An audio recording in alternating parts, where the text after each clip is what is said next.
Ito po yung first tutorial video po natin. Gamit po ang split sa CapCut. Ito po yung kuhang original po na video natin. Yan po. Yan po mismo ang i-edit po natin. Gamit po ang CapCut. Yan po. Tara po, punta na po tayo sa CapCut. Ito po yung video natin na i-edit po natin. Yan po. Pahabain lamang po natin para po mas madali pong i-edit po yung video natin. Para makita po natin talaga kung saan po yung gusto nating matanggal at gusto po nating matira. Yan po. Yan po. Yung mismo pong nakaangat po. Yung hindi na po nakadapo sa sahig. Yung paa. Yung matitira po. Yan po. Split po natin din. Yung una, i-delete na po natin. Tapos, ganun po. Hanapin po natin yung bago po dumapo po sa sahig yung paa. Dapat po yun po yung mga madidelete.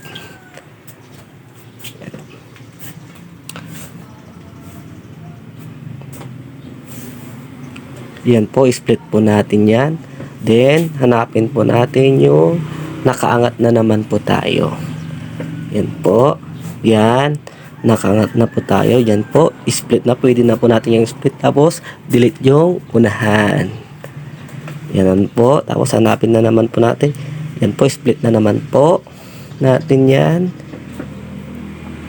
Then, hanapin na naman po natin yung nakaangat po tayo. Yan po, split na naman po yan. Tapos yung sa unahang video na naman po, delete na naman po natin yun. Ganun lamang po yan. Dali. Yan po, punta na naman po tayo doon sa mismong yan po dapat yung nakaangat po, yan po. Mag-split pa po tayo dyan.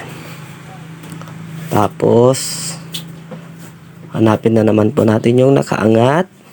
Then, delete po natin yung, then, split po tayo dyan.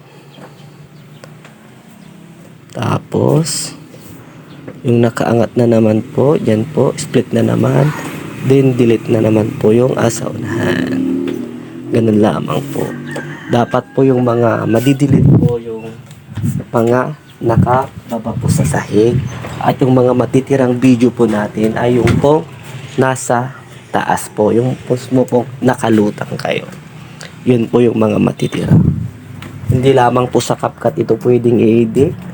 Lahat po ng mga video editing apps po pwede po nating i-edit doon gamit po ang split. Yun po. Yun po, ganyan po. Yan. Hanapin na naman po natin yung bago po tayo dumapo sa sahig. Then split. Then hanapin ulit natin yung nakaangat po tayo, yung nakalutang. Yan po. Then i-delete po natin yung asa unahan. Ganun lamang po. Ganun na naman po yung susunod. Hanggang sa matapos po tayo, ganun po yung gagawin po natin. Ayan. Basta po yung mga nakadelete po, yung i-delete po natin ay yung mismo po nakababa po sa sahig. At yung mga nakalutang po, yun po yung mga matitira. Ganun po.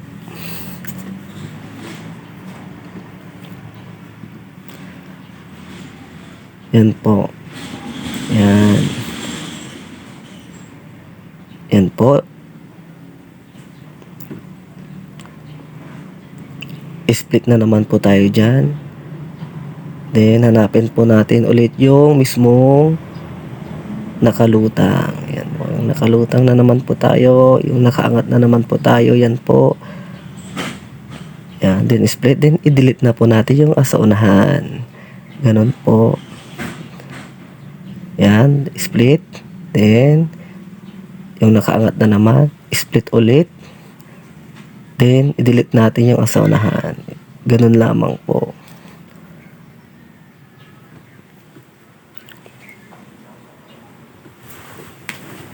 O, di po ba? Madali lamang pong i-edit kung paano po gamitin yung split. Yan po guys. Yan po, try na po natin. Ito na po yung finish nating edit po.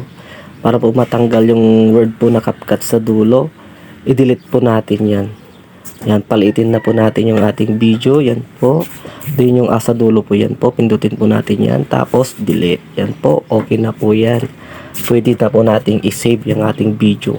Kung ano po yung gusto po nating quality ng video po na gusto po natin. Yan po. Kung ano po yung gusto nyo dyan. Yan po.